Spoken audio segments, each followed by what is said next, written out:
So Susie was coming out of church one Sunday, and she asked her mom about the sermon that she had just heard the pastor preach. Did the pastor really say that God is bigger than we are? Yep, said Mom, he did. Did the pastor really say that Jesus lives in us? Yep, Mom said he did. Well then, if God is bigger than we are and God lives in us, why doesn't he show through? She wanted to know. It's a great question. It's the question that Paul has turned his attention to in the last half of the last few chapters of Romans. We've been working our way through Romans, and the last several weeks, that's kind of the question that Paul's been looking at and addressing. Why doesn't, as followers of Jesus, why doesn't Jesus shine through our lives? And it's a great question. Paul, in these last few chapters, is lifting up ways that Christians, followers of Jesus, continue Jesus' mission and are different from other people in the world. You know, way back in our history as Church of the Brethren folk, we were like Amish and Mennonite. We wore plain garb like they wear. The dresses were all cut the same. They wore the prayer coverings if you were a lady. The guys didn't wear a tie. They wore a plain collar and a coat and looked very much like what you might assume are Amish and Mennonites. And that was a way of being different, of communicating that we're different. And while I admire that, I think they missed the boat in so many ways because it's not the way we dress. As we've been talking, it doesn't matter about the T-shirt or the necklace or the tattoo or the bumper sticker. It matters how we live our lives. And that's really where Paul's turning his attention. That's what matters as a follower of Jesus. How does Jesus' love ooze out of our lives into the world?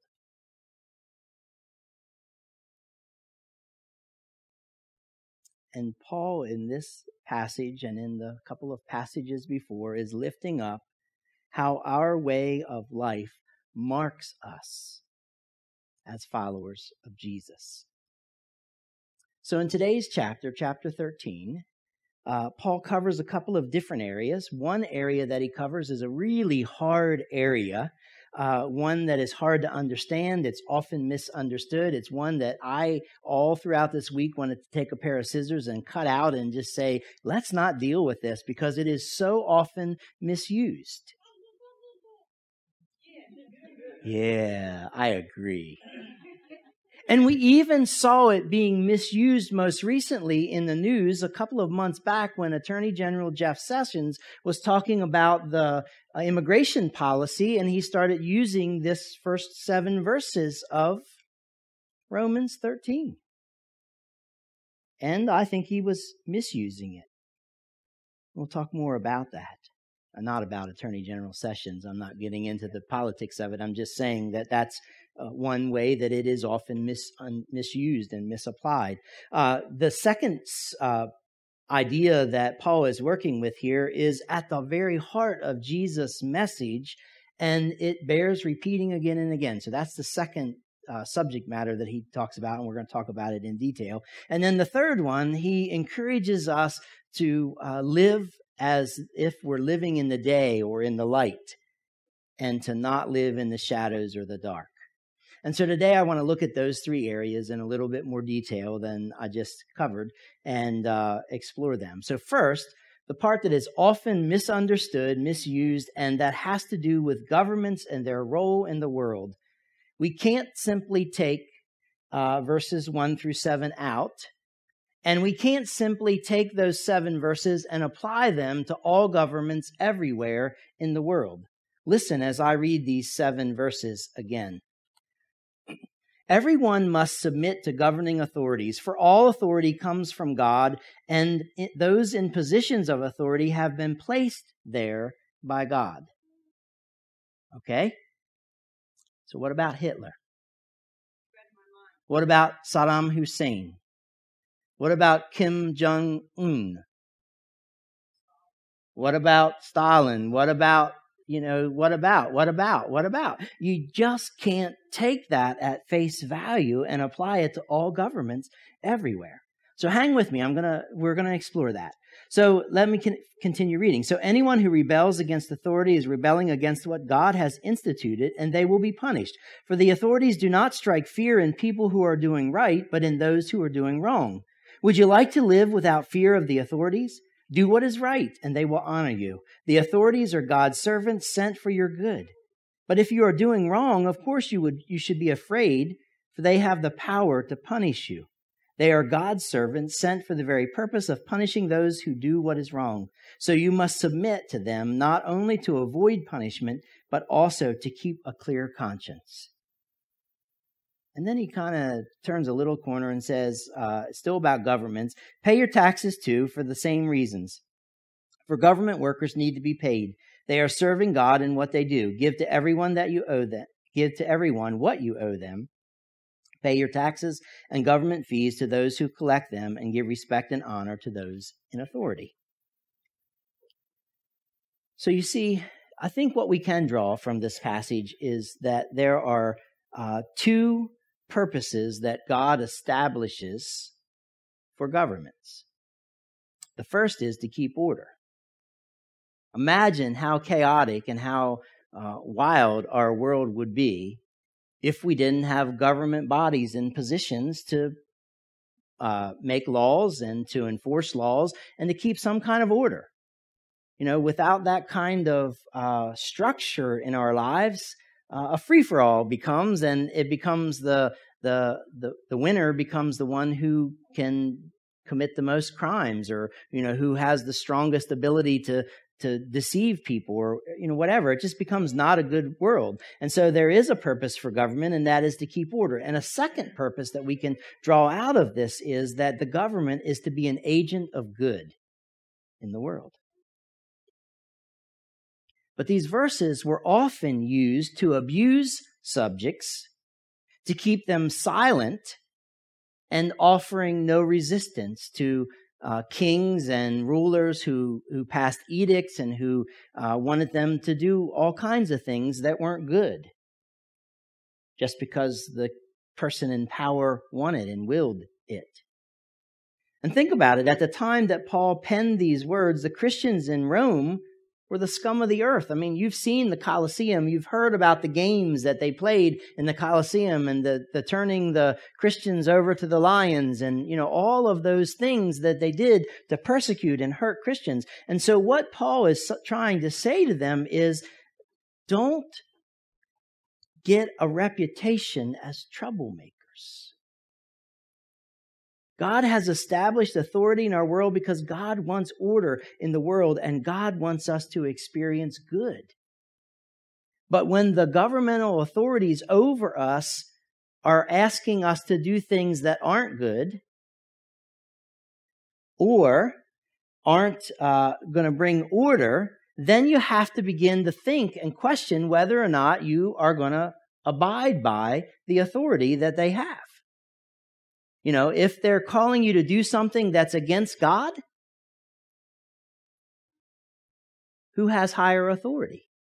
It's another thing we can draw out of this. Ultimately, overall, God has the authority over everything. We talk about the term we apply to that is God is sovereign.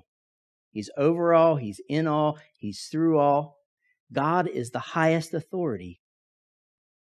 And a necessary thing to keep in mind when thinking about the role of governments is just that. God has the ultimate authority. And we see that played out in John's gospel when Jesus is standing before Pilate. The Jewish leaders have just brought Jesus to Pilate to have him tried. And they say to Pilate, by our own law, he ought to die because he called himself the Son of God. When Pilate heard this, he was more frightened than ever. He took Jesus back into the headquarters again and asked him, where are you from? But Jesus gave no answer. Why don't you talk to me? Pilate demanded. Don't you realize that I have the power to release you or crucify you? And then Jesus said, you would have no power over me unless it were given to you from above. So you see, Jesus is reminding Pilate there, and he's reminding us, and it goes right along with what Paul's doing, that God has the ultimate authority, and God gives authority to those who are in positions of power, but not to abuse people, not to do things that are wrong. If that doesn't make it clear, and it's a really hard thing to understand what's going on here, and I am partly saying you can't apply it. You can't take that and apply it to us today as it's written, because we do have bad leaders, bad people in positions of authority in our world who are not doing godly things. And so Paul is not saying to us, you have to sit under their authority when they're not doing things that would be of God. So let me help you understand by a little illustration that kind of what Paul's saying here. A young European pastor was prepared to preach one Sunday, and he walked out and he looked in the congregation and he saw that the king of the country was there in the crowd, in the congregation. And so he scrapped his sermon and he started to praise the king for his leadership, for his wisdom, and for his benevolence. The very next week, the young pastor received a gift at the door from the king. It was a beautiful cross, and on it was a note asking, the king asked that the cross would be hung where the preacher could easily see it, so that he would be reminded of the true focus of worship. You see, the preacher scrapped everything and was focusing on the king, the cross, the way of God. The ultimate authority and sovereignty of God is the true focus. And so that's kind of what I understand Paul to be saying. And if you have a different slant on that, if you want to talk about it more, we do have a talk back time, and we can go at it in a little deeper detail if you want. It's just really hard to take it and apply it directly to our world today in the way that Paul was writing it to the church at Rome at the time. The second thing that he deals with in this section, in this passage, is the role that love plays in our lives and in our world. Listen to verses 8 through 10. He says, "Owe nothing to anyone except for your obligation to love one another. If you love your neighbor, you will fulfill the requirements of God's law, for the commandments say you must not commit adultery, you must not murder, you must not steal, you must not covet. These and other such commandments are summed up in this one commandment: love your neighbor as yourself. Love does no wrong to others, so love fulfills the requirements of God's law." I love that. Owe nothing to anyone except the obligation to love one another. What I hear him saying in that is love ought to be the central focus of your lives as followers of Jesus. Love marks us. It should be a defining character and characteristic in our lives as followers of Jesus. Do everything with love. And note here that Paul is echoing what I consider a pivotal teaching of Jesus. If you love your neighbor, he says, you will fulfill the requirements of God's law. And he concludes this section by saying, love does no wrong to others, so love fulfills the requirements of God's law. What he's saying there just echoes this teaching of Jesus. You remember, and you can find it in Matthew 22, 34 to 40. When Jesus was asked by one of the leaders of the day, what's the greatest commandment of all? And Jesus said, the greatest is to love the Lord your God with all your heart, mind, soul, and strength. And the second is like it, love your neighbor as yourself. And then he said, and all of the law and prophets hang on these two. What he's saying is that therefore, when we love God with all our heart, mind, soul, and strength, and love our neighbor as ourselves, we're fulfilling all the other requirements of the law. And that's what Paul's saying here. He says, if you love your neighbor, you fulfill the requirements of God's law. And the only way you can love your neighbor is if you have a love from God that's in you. I would much rather go around loving people than anything else. I would rather love people than point fingers, than push people down, than put people aside. This week, I don't know if you saw it. I saw it play out on Facebook. I didn't ever see it on any of the local news media sources. It went around last year sometime, and now it came back because just this week, the Worcester County Board of Ed decided to allow a pastor who objected to their teaching mindfulness and yoga in the school system. They decided to pull mindfulness and yoga from the school system. Not taught in the context of religion. It is associated with a religion, but it is a tool that has been being used in our current culture and climate to help children who desperately need some kind of help to get a handle on the struggles that are going on internally with them in our culture. Teaching mindfulness practices has allowed children to stop erupting in violent behavior and get a handle on their behavior in a way that little else has happened. Now, when I was in school and when some of you were in school, the way we got a handle on our violent and disruptive behavior is we went to the principal's office and he got the paddle off the wall, and it was about this long and it was wood and it had holes bored in it, and you stood there and leaned up against the wall and you got a whack. And it didn't take too many whacks before you decided, okay, I need to straighten up. I don't want to. But we can't do that in our world today. So we have to teach other tools to children. And so what happened then when the Worcester County Board of Ed decided that they weren't going to use these tools anymore, they weren't going to allow them, it started making its circles in social media, and it didn't play out well at all. It doesn't look good for followers of Jesus to appoint ourselves and put ourselves in a position of saying, you can't do this.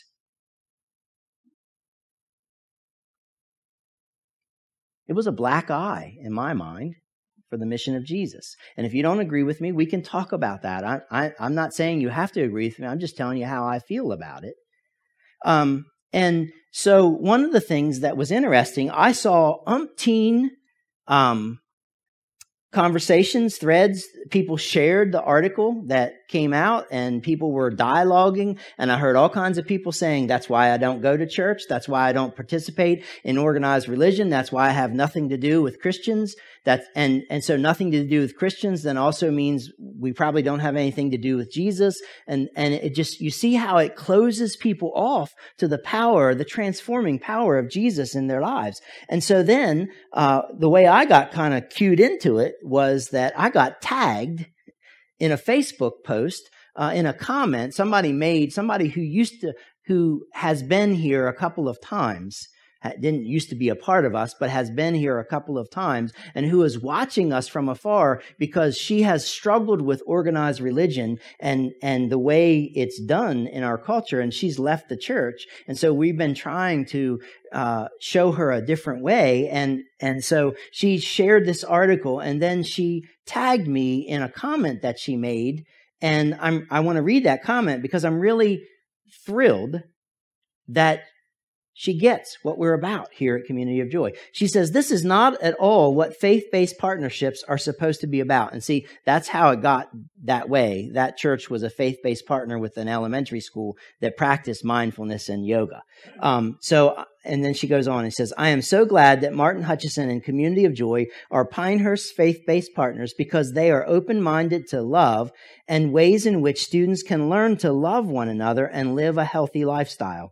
I have to constantly remind myself that Community of Joy is what church is supposed to be, not this mess mentioned in the article. Every time I think I can take a step forward in faith, things like this pop up and the anger comes raging back.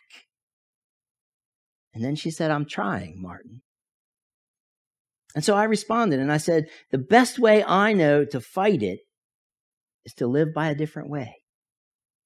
Otherwise, I spend all my time arguing and none or little of my time loving. I choose to chart a different way, a way of love. the way of Jesus. And it makes a greater difference, in my humble opinion. And I really believe it does. And she agreed. And I don't care whether she agreed or not. That's not the point.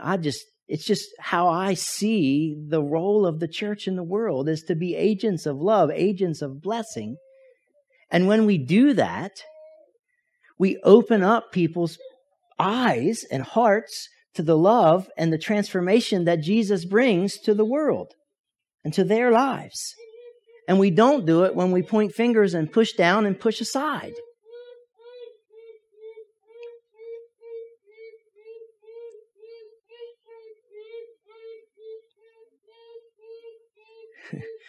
As Paul was talking last week, and we looked at it a little bit in regard to peace, he said it is up to us, up to you, to do all that you can to live at peace with everybody. That was last week. So he turns his attention in a very similar way this week in verses 11 through 14. Listen to what he says. He says, "This is all the more urgent, for you know how late it is. The time is running out. Wake up, for our salvation is nearer now than when we first believed. The night is almost gone. The day of salvation will soon be here." So he's saying it's urgent that you get this. "So remove your dark deeds like dirty clothes and put on the shining armor of right living." He says, remove your dirty deeds. As far as it depends on you, live at peace with everybody. I can't change you, but I can change me. And when I change me, and you see the power of transformation of Jesus living in me, you're open more to the power of transformation of Jesus in your life. So that's what Paul's saying. He's saying, change you. Remove your dark deeds like dirty clothes and put on the shining armor of right living. Because we belong to the day, we must live decent lives for all to see. So pay attention to the way you live your life. I shouldn't be worried about the way Emma lives her life. Now, I'm her dad, and that gives me a little bit of role. But you see, Paul's saying, just pay attention to you. And so one of the things that's happened with Emma as her dad and as her being my child, she's seen the way I live my life. So, pay attention to the way you live your life because, children pick it up really quickly. I deal with some kids at school that real quickly why they're acting up the way they're acting up because they're just replaying what they see at home. So pay attention to yourself is what Paul's saying. He says, don't participate in the darkness of wild parties and drunkenness or in sexual promiscuity or immoral living or in quarreling and jealousy. Instead, clothe yourself with the presence of Jesus Christ, of the Lord Jesus Christ. And don't let yourself think about ways to indulge your evil desires. So he's saying, live in the light yourself. Pay attention to you. Pay attention to your life and the way you're living. And if you do that, it'll all fall into place. People will be drawn. I believe it. That people will be drawn to Jesus by the way they see us live. Not the way we point fingers, push down, put aside. Nobody's drawn to that. And every comment that I saw in those threads, and I saw about 8 or 9 different people sharing that article and lots of comments, and I followed them because I was just curious the way it was going to play out. It didn't play out in a positive way. And what a shame when we, as Christ followers, get in the way of someone else coming to follow Jesus.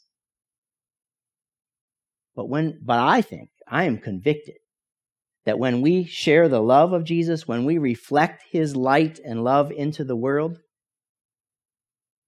it's appealing to people. They're drawn to it. And then they're drawn to Jesus, and they begin to see Jesus work the transformation in their lives.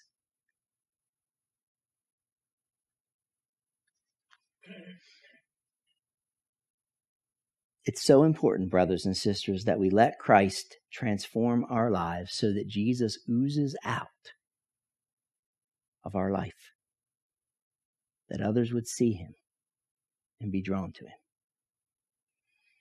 Last night, Sharon and I went to Snow Hill to see our neighbor who is in the nursing home there. She's 93. I've talked about her before. I knew from the very first moment that I met her that she was not a person that you wanted to get on her bad side. And I have done everything I could in these last 19 years to stay on her good side. Because when you get on her bad side, she does not forgive easily, and in some cases at all. She can be very mean. She can be very crusty. She can be no fun to be around. And she's always been a person who has been in control of everything in her world until she finds herself now with a broken hip that's been repaired and in a nursing home at the age of 93, controlling what she can control, and that is by refusing to do therapy. So she is not able to get out of bed. She is not willing to get into a wheelchair and go anywhere else but in her room. They bring her meals to her. She has very few friends because she has never cultivated many friendships in her life. The people that visit her in the nursing home are her next door neighbors on either side. I try to go every week, and Sharon goes with me occasionally when it suits that I go on Saturday instead of Friday. She has 2 children. She has estranged the spouse of one of the children, that's the local. And so there's not a lot of connection, and her world is just closing in. She does have a window, so she can look out the window if she chooses, but she doesn't watch TV. She's not reading. She has no crafts that she's doing. She just lays there in bed hour after hour after hour. And as we've been visiting her, I've been hearing the stories of how she dislikes the people that care for her, how they don't do what she wants and how she wants and when she wants. But yesterday, something was different. It was hugely different. She was telling us about that day when the nurse came in and did something that she knows the nurse didn't need to do. She asked the nurse to get a piece of candy out of a drawer. And she said, I've been doing that lately. I've been giving them a piece of candy just as a little way that I can to say thank you for doing something that I know you really don't have to do. And I thought, wow. And the last couple of times we visited, she's grabbed my hand and she's carried it up to her lips and kissed it. Never seen that at all. And on the 6th time trying to leave yesterday, when we finally were able to get broken away and go out the door, the last thing she did to Sharon and I, when we turned around, she hollered at us and she gave us a kiss and she said, I love you. Now, I have never heard her say, even to her kids and grandkids, I love you. Never. I haven't been there all the time, but I've been around a lot for 19 years. You see, something's softening in her. And I believe it's when people like the neighbors come and demonstrate the love of Christ. And we don't walk away when she gets mad or angry or when she gets mean. And we continue to demonstrate the love of Christ. I believe it is transforming her life. And that's evidence of what we saw yesterday. So then we went from there to Snow Hill is real close to Berlin. At least, you know, when you're in Salisbury and then you go to Snow Hill, it's not that far to go to Berlin and then come back to Salisbury. So this is the 26th year of the Fiddlers Convention. And, you know, I've always wanted to go do that. And I said to Sharon, we're down in Snow Hill. Let's just go to Berlin and see what the Fiddlers Convention is all about. I love that kind of music. I absolutely love a good fiddle player. And so we pulled into the antique store parking lot at 5:30, and it was closed, and the stage was still set blocking the road. So we parked there legally. There's signs saying private lot, you'll be towed, you know. That's why I'm telling you that, because it was closed so we could legally park there. And we walked up, and the band was playing like crazy. And then we learned that normally it ends at 5 o'clock, but I couldn't find that on any Facebook page or any information about it when it ended. So it normally ends at 5, but this year it went longer than it was expected to. So we got to hear a half an hour of fabulous music. And we're sitting there listening to this band, this headlining band from DC play this music. And Sharon sees a friend of hers that she knows from work and her daughter, and we meet them. And about that same time, this couple that has been here to Community of Joy one time, they're looking for a church. I see her, the mom, and the little boy is in kindergarten. He's in Pinehurst. I've seen them this last couple of weeks of school. I've seen them at Pinehurst a couple of times. But they see us. They just arrived. They had been building this up to their kids because their daughter loves music, building it up to their kids. They got there for the last half of the last song. And they're like, now, what are we going to do? It's over. And we've been building this all day for our kids. We thought it would go into the evening. And so they see us and they wave and they come over and they're talking to us about what we know about it. And I don't know anything more than they know. And then they were talking about, well, what's in Berlin that we could do with our kids now? I said, well, we're going to go to supper. There's ice cream, there's candy, there's things. And then she said, well, what about Ocean City? Maybe the Sunfest. And so she asked about what Sunfest was. And I don't know what they did, but we were standing there talking a little bit. And then as we were coming to the conclusion of that topic of conversation, the husband, out of nowhere, comes a little closer to me and says, I don't know where our church search is going to lead us. But I just need to say to you, thank you for all that you and Community of Joy do in our community. And how he knows, I don't know, because he doesn't have Facebook. And she does. She has Facebook, but we're not Facebook friends, and she doesn't use Facebook at all. She uses it for the message feature, and she uses it to keep in touch with a MOPS group that she's a part of, she told me. And I think Emma just said she has 8 friends on Facebook. And so, it's just, but where they get, but, for him to come out of the blue and say, thank you for all that you and Community of Joy do in our community, it's beautiful. And I just wanted you to know that. And then she chimed in and said, she said, we really, really liked the time we attended there. And I love the talkback time that you have. And he chimed in and said the same. And then they said, the reason that we're continuing to look for a church is you don't have any kids in the age of our son. And we really, the church we've been going to the most frequently has several people that he's good friends with that are in the children's activities, and that's kind of why we've settled there. But I really wish we could take the best of you and the best of them and kind of put them together. And I just thought, isn't that interesting that here we're standing? I didn't bring it up at all.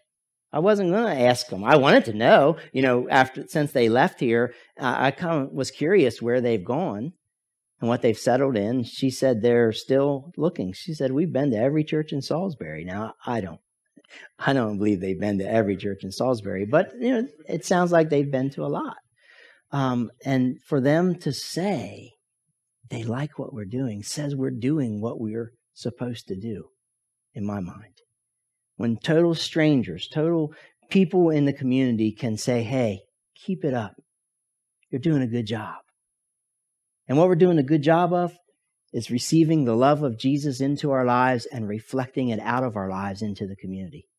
Can we do better? Yes. But I'm convicted and convinced that when we do that, we're doing what we're called to do as followers of Jesus. And may it be so in each of our lives. I've rambled.